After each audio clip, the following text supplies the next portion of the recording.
বন্ধুরা এখন কথা বলবো কোপা আমেরিকার ব্রাজিলকে নিয়ে, যেখানে বিদায় ব্রাজিলের। 10 জনের উরুগুয়ের কাছে হার কোপা আমেরিকার কোয়ার্টার ফাইনালে। 10 জনের উরুগুয়েকে পেয়েও জিততে পারল না ব্রাজিল। কোয়ার্টার ফাইনাল থেকে বিদায় নিতে হলো 5 বারের চ্যাম্পিয়নদের। টাইব্রেকারে নির্ধারিত হলো ম্যাচের ফলাফল।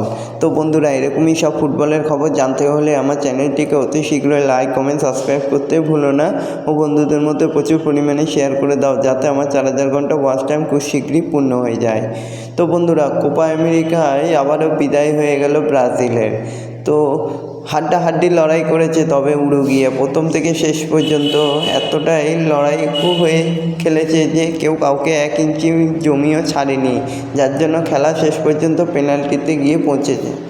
তো বন্ধুরা, কোপা আমেরিকা থেকে বিদায় নিল ব্রাজিল। কোয়ার্টার ফাইনালে 10 জনের উরুগুয়ের কাছে হারতে হলো ব্রাজিলকে।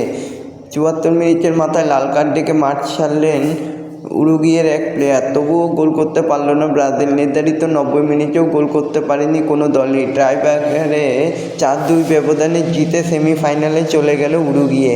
তো বন্ধুরা, এরকমই সব ফুটবলের খবর জানতে হলে আমার চ্যানেলটিকে অতি শীঘ্রই লাইক, কমেন্ট, সাবস্ক্রাইব করতে ভুলো না ও বন্ধুদের মধ্যে প্রচুর পরিমাণে শেয়ার করে দাও, যাতে আমার 4000 ঘন্টা ওয়াচ টাইম খুব শীঘ্রই পূর্ণ হয়ে যায়। ধন্যবাদ সবাইকে।